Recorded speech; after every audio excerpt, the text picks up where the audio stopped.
நாடகம் விடும் நேரம்தான் உச்ச காட்சி நடக்குதுமா, வேஷம் கலைக்கவும் ஓய்வு எடுக்கவும் வேலை நெருங்குதுமா. இது கமலஹாசனுக்காக வாழ்வை மாயம் படத்தில் பாடப்பட்ட பாட்டு. ஆனால் இன்னைக்கு அது மோடிக்கு சரியாக பொருந்தது. உலகின் மிகப்பெரிய ஜனநாயக நாடு இந்தியாவினுடைய அடுத்த பிரதமர் யார் வர வேண்டும் என்பதை தேர்ந்தெடுக்கக்கூடிய தேர்தல் 7 கட்டமாக நடந்து முடிந்திருக்கிறது. நேற்றைய தினம் முடிந்த உடனே இந்த எக்ஸிட் போல் அப்படின்னு சொல்லக்கூடிய தேர்தலுக்கு பிந்தைய கருத்து கணிப்புகள் வெளியாகி இந்தியா முழுவதும் ஒரு பரபரப்பை ஏற்படுத்தி இருக்கிறது. என்னன்னு சொன்னால் 370க்கும் அதிகமான தொகுதிகளை மோடி பெறுவார், பிஜேபி பெறும், இந்தியா கூட்டணி வெறும் 150 சீட்டுக்குள்ளே தான் வரும் அப்படின்னு சொல்லி இந்தியா ஊடகங்கள், அனைத்து ஊடகங்களும் இப்படி ஒரு கருத்து கணிப்பை வெளியிட்டிருக்கிறாங்க. இந்த வீடியோ பார்க்கக்கூடிய உங்ககிட்ட எல்லாருமே உங்களுடைய பதிவை கமெண்ட் பண்ணுங்கள். தமிழ்நாட்டில் இருக்கக்கூடிய 39 தொகுதிகளில் பல பூத்துகளில் நம்ம ஓட்டு போட்டிருக்கிறோம். நம்ம ஊரில் எந்த பூத்தில் நின்று இந்த எக்ஸிட் போல்னு சொல்லக்கூடிய கருத்து கணிப்பை நடத்தினார்கள், உங்கள் ஊரில் நடத்தினாங்களா அப்படிங்கிறத சொல்லுங்கள். உங்ககிட்ட அந்த கேள்வி கேட்டாங்கன்னா கேட்டாங்கன்னு சொல்லுங்கள், இல்லைன்னா இல்லைன்னு சொல்லுங்கள். அல்லது உங்களுக்கு தெரிந்த நபர்களிடம் இந்த எக்ஸிட் போல் கருத்து கணிப்பை நடத்தியிருக்கிறதா அப்படிங்கிறத கேளுங்க. ஏன் அப்படின்னா பொதுவாகவே பல கருத்து கணிப்புகள் வரும். நம்ம இதெல்லாம் அந்த கருத்து கணிப்பு அந்த முடிவு, இந்த கருத்து கணிப்பு இந்த முடிவு, இதெல்லாம் எங்கடா எடுக்கிறீங்க இந்த கருத்து கணிப்பு? என்னுடைய வாழ்நாளில் இப்படிப்பட்ட கருத்து கணிப்புகள் எடுப்பதா நான் பார்த்ததே கிடையாது. நீங்கள் பார்த்துருக்கீங்களா? அந்த மாதிரி கருத்து கணிப்புகளில் நீங்கள் கலந்து கொண்டிருக்கிறீர்களா? ஆன்லைனில் சில இஷ்யூ சம்பந்தமான கருத்து கணிப்புகள் நடத்தியிருக்கிறாங்க, அதில் நாம் பார்ட்டிசிபேட் பண்ணியிருக்கோம்.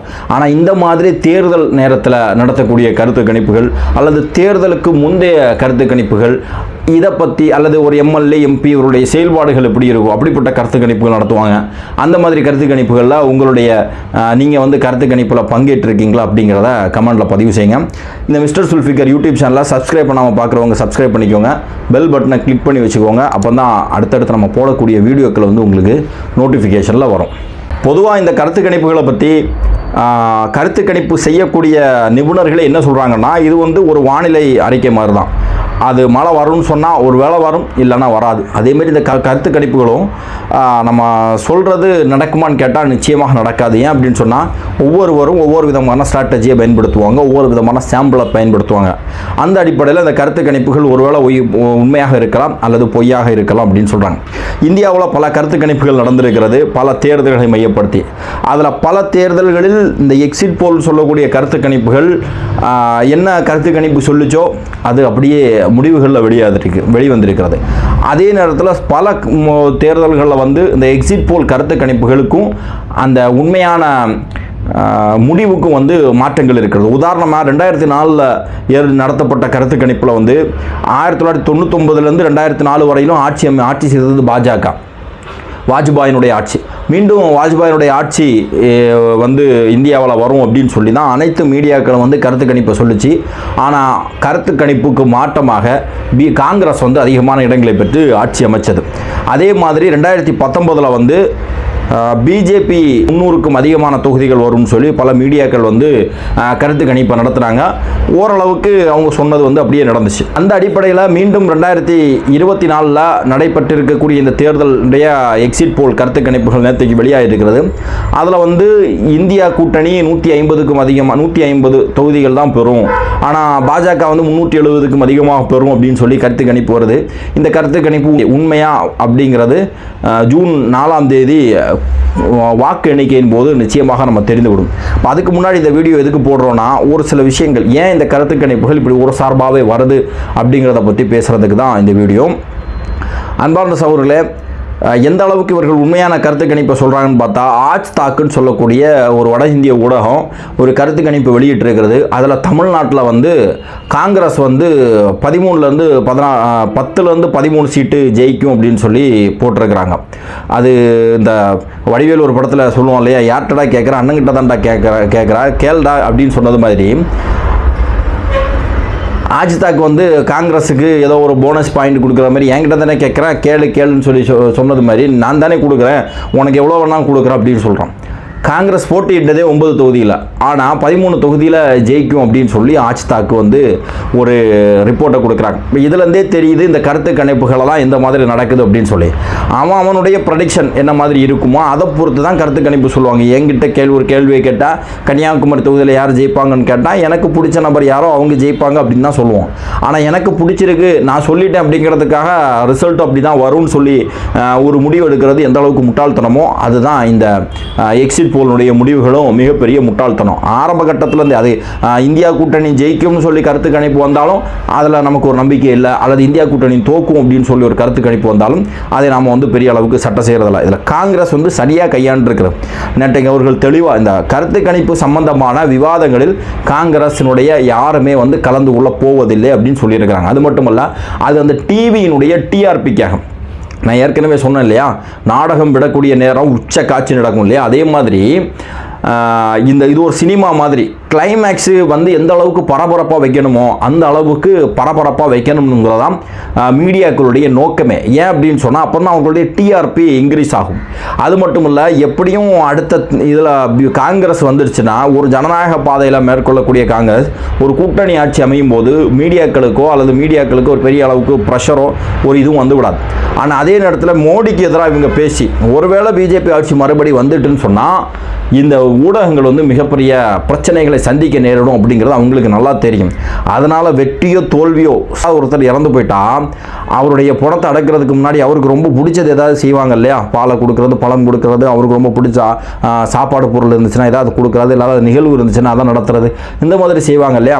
அதே மாதிரி பாஜகவுடைய ஆட்சி முடிய போகிற அந்த நேரத்தில் சரி ஒரு 2 நாள் ஒரு சந்தோஷமாக இருந்துட்டு போட்டு அப்படிங்கிற அடிப்படையில் இந்த ஊடகங்கள் வட இந்திய குறிப்பாக ஊடகங்கள் வந்து இந்த எக்ஸிட் போல வெளியிட்டிருக்கிறாங்க. அதில் தமிழ்நாட்டு ஊடகங்கள் சொல்ல வேண்டாம், பிஜேபிக்கு 4 தொகுதி கிடைக்கும், அதில் நம்ம தினமலர்லாம் வந்து எக்ஸிட் போல் ரிப்போர்ட் கொடுக்குறான், எப்படி 7 தொகுதி வரைக்கும் பிஜேபிக்கு கிடைக்கும்னு சொல்லி. இப்போ எந்த இடத்துல போய் இந்த கருத்து கணிப்பை எடுத்துகிறப்பான், மயிலாப்பூரில் போய் எடுத்தானா அல்லது கமலாலயம் ஆஃபீஸ் வாசல்லேருந்து இந்த கருத்து கணிப்பை எடுத்தானான்னு தெரிய மாட்டேங்குது. ஒரு 8 லட்சம் 9 லட்சம் வாக்காளர்கள் இருக்கக்கூடிய ஊர்களில் வாக்குகள் பதிவாக இருக்கக்கூடிய இடத்துல வெறும் 10 பேர் அல்லது 20 பேர் அல்லது 100 பேர் அல்லது 500 பேருடைய கருத்துக்களை கேட்டு அதுதான் கருத்து கணிப்பினுடைய முடிவு, அதுதான் இந்த தேர்தல் இதனுடைய முடிவு அப்படின்னு சொல்லி எப்படி கொண்டு வராங்கன்னு தெரியல. முன்னாடியெல்லாம் அந்த தந்தி டிவியில் பாண்டே இருந்து உருட்டுன்னு உருட்டுவார். தேர்தலுக்கு முன்னாடியே தொடங்கும், அதுக்கப்புறம் தேர்தல் முடிந்ததுக்கப்புறம் அவங்க உருட்டுவாங்க. ஆனால் 2016 பாண்டே தந்தி டிவி வெளியிட்ட கருத்து கணிப்பு முடிவுகள் தொகுதி வாரியாக அவர்கள் 2016 தேர்தலில் அவர்கள் தொகுதி வாரியாக கருத்து கணிப்பு நடத்திய முடிவுகள் மொத்தமுமே மாற்றமாக தான் இருந்துச்சு. அதை நம்ம எல்லாம் கண்கூடா பார்த்தோம். அதே மாதிரி தான் இந்த தேர்தலில் இவர்கள் வெளியிட்டிருக்கக்கூடிய கருத்து கணிப்பு நிச்சயமாக உண்மைக்கு புறம்பானதாக தான் இருக்கும் அப்படிங்கிறதுல எந்த மாற்று கருத்தும் கிடையாது. ஏன்னா இன்றைக்கி உலகம் முழுவதும் ரொம்ப சுருங்கி போய் நம்ம கையில் இருக்குது. உத்தரப்பிரதேசத்தில் இருக்கக்கூடிய ஒரு சாதாரண ஒரு நபர் என்ன யோசிக்கிறான் அப்படிங்கிறத நமக்கு தெரியும். மத்திய பிரதேசத்தில் ஜார்க்கண்டில் இருக்கக்கூடிய ஒரு சாதாரண நபர் என்ன யோசிக்கிறான் அப்படிங்கிறத நமக்கு தெரியும். அதே மாதிரி தமிழ்நாட்டில் இருக்கக்கூடிய ஒருத்தன் என்ன யோசிக்கிறான் அப்படிங்கிறத காஷ்மீரில் இருக்கக்கூடிய ஒருத்தனுக்கு தெரியும். ஏன் அப்படின்னா ஊடகங்களில் சமூக ஊடகங்களில் வரக்கூடிய செய்திகளோட சமூக வலைதளங்களில் மக்களுடைய மனநிலை எப்படிங்கிறத நம்ம பிரதிபலிக்கிறத நம்ம கண்கூடா பார்த்துக்கிட்டு இருக்கிறோம்.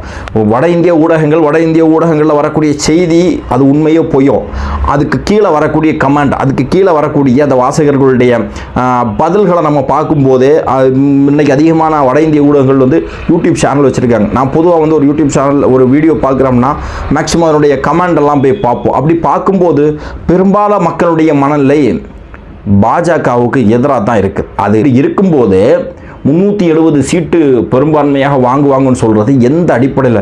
ஒருவேளை எப்படியும் மோடி EVM மிஷனில் வந்து ஏதாவது தில்லுமுல்ல செஞ்சு ஜெயிச்சிருவார் அப்படிங்கிற நம்பிக்கை பாஜக கூட்டத்தை விடவும் அதிகமாக இந்த மீடியாக்களுக்கு இருக்குதா அப்படின்னு தெரியல. ஆரம்பத்தில் 400 சீட்டு ஜெயிப்போம்னு சொன்ன பாஜகவே கடைசியில் 350 320 அப்படின்னு சொல்லி வந்துட்டாங்க. ஜெயிப்போமான்னு தெரியாமல் என்னெல்லாம் செய்ய முடியும் அப்படிங்கிறத இருக்கிறான். ஒருவேளை இப்போ மோடி தமிழ்நாட்டில் வந்து ஒரு தியானத்தை செஞ்சுட்டு போயிருக்கிறார். அதனுடைய வெளிப்பாடே அதனுடைய காரணமே என்ன? ஒருவேளை இந்த தேர்தலில் தோல்வி அடைந்துட்டால் கூட தன்னுடைய இமேஜ் ஸ்பாயில் ஆகிடக்கூடாது அப்படிங்கிறது அவருடைய நோக்கமே. ஏன்னா நமக்கு எல்லாருக்கும் நல்லா தெரியும், அத்வானின்னு சொல்லக்கூடிய ஒரு நபர் இந்த இந்துத்துவ கொள்கைக்காக பாஜகவிற்காக எந்த அளவுக்கு உழைச்சார். ஆனால் அவரை வந்து பின்னுக்கு தள்ளிட்டு மோடி வந்ததுக்கு பிறகு அத்வானி என்ன ஆனார்னே தெரியல. மோடியினுடைய மனநிலையும் கொள்கையும் அவருடைய பிளானும் என்னென்னா, ஆட்சியில் இருந்தாலும் இல்லாட்டாலும் மோடி ஷைன் ஆகணும், தன்னை ஒரு கடவுள் ரேஞ்சுக்கு அல்லது ஒரு புனிதாத்மாவாக மகாத்மாவாக இன்னும் சொல்லப்போனால் விவேகானந்தருடைய மறு உருவமாக வந்து மக்கள் பார்க்கணும் அப்படிங்கிறத உருவாக்குறதுக்காக தான் அந்த மெடிடேஷனே அவர் செஞ்சார். ஏன் அப்படின்னா, ஆட்சி அதிகாரத்திலேருந்து இறங்கினதுக்கப்புறம் இதெல்லாம் செஞ்சால் வேலைக்கு ஆகாது. இப்போ இருக்கும்போதே தன்னை வந்து ஒரு நரேந்திரன், நான் ஒரு விவேகானந்தருடைய பேரும் நரேந்திரன் தான் வரும்.